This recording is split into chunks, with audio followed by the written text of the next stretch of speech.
샬롬, 주 안에서 평안하십니까? 저는 공감교회를 섬기고 있는 배명근 목사입니다. 오늘 함께 보실 하나님의 말씀은 출애굽기 14장 16절입니다. 함께 읽겠습니다. 지팡이를 들고 손을 바다 위로 내밀어 그것이 갈라지게 하라. 이스라엘 자손이 바다 가운데서 마른 땅으로 행하리라. 여러분은 출애굽 사건 중에서 가장 인상 깊었던 장면은 무엇이었습니까? 누군가는 핏물로 변한 강물, 하늘을 뒤덮은 메뚜기 등 10가지 재앙 장면을 떠올릴 것입니다. 그러나 누가 뭐라 해도 홍해바다가 갈라지고 그 사이를 이스라엘 민족이 지나가는 장면을 압도하지는 못할 것 같습니다. 모세가 홍해를 향하여 손에 들린 지팡이를 내미는 순간 어떻게 되었습니까?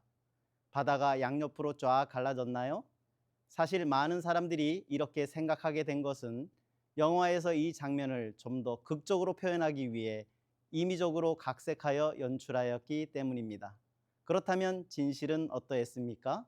모세가 하나님의 지시에 따라 바다를 향하여 지팡이를 든 손을 내밀었을 때 여호와께서 큰 동풍을 일으켜 밤새도록 바닷물이 물러가게 하신 것이었습니다. 모세도 어쩌면 하나님의 말씀에 순종하여 지팡이를 내밀었을 때 영화에서처럼 극적으로 홍해가 갈라지기를 기대했을지도 모릅니다. 왜냐하면 워낙 상황이 긴박하고 위험했기 때문입니다. 그러나 그는 밤새도록 기다려야만 했습니다. 믿음의 역사란 우리의 기대나 소망이 반영되어 나타나는 것이 아닙니다.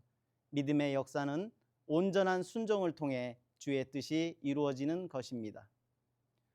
모세는 애굽에서 도망한 이후 미디안 땅에 머무는 동안 양치는 일을 했습니다. 그리고 그의 손에는 항상 지팡이가 들려 있었습니다. 모세가 하나님의 명령에 따라 양이 아닌 이스라엘 백성을 인도할 때도 언제나 그의 손에는 양을 치던 지팡이가 들려 있었습니다. 하나님께서 이스라엘을 구원하시기 위해 모세를 부르셨을 때 그는 여러 핑계를 대며 주저하게 됩니다. 그런 그에게 하나님은 내 손에 있는 것이 무엇이냐 말씀하셨습니다. 모세의 지팡이는 지도자의 권위를 상징하는 지팡이나 왕의 권세를 상징하는 규가 아닙니다. 모세의 지팡이는 그저 양을 돌보고 인도하는 일에 사용되는 도구에 불과했습니다. 그러나 이 지팡이가 주의 명령에 순종하여 사용될 때는 이적을 일으키는 능력의 도구가 되었습니다. 출애굽 이후 이스라엘 민족이 광야에서 목마름을 호소할 때 하나님은 반석에서 물을 내기 위해 모세에게 명하여 반석을 지팡이로 치라 말씀하시기도 하고 치지 말고 그저 명하기만 하라고도 하셨습니다. 이를 통해 우리가 하나님의 말씀에 온전히 순종하기 위해서는 먼저 주의 말씀에 온전히 귀를 기울여야 한다는 사실을 깨닫게 됩니다. 하나님은 마지막 때에 우리가 지니고 있던 지팡이를 보이라 하실 것입니다. 그리고 나의 업적과 명예로 치장된 값진 지팡이가 아닌 하나님, 곧 자신의 손때 묻은 지팡이를 찾으실 것입니다.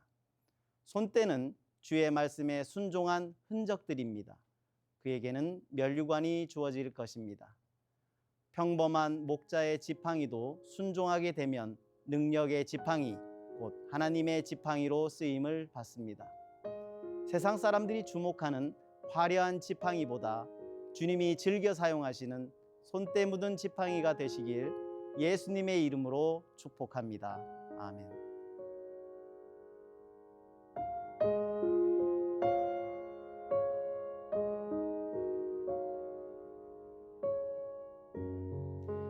우리는 하나님의 자녀이자 하나님의 복음 맡은 도구들입니다. 하나님께서는 언제나 우리를 주목하여 보십니다. 우리의 일상이 하나님의 기쁨이 되고 하나님의 그 기대하는 삶을 살길 원하고 계신 줄 믿습니다. 하나님이 언제나 우리와 함께 하시고 우리를 사용하실 때 우리 안엔 주님의 손때가 묻을 것입니다.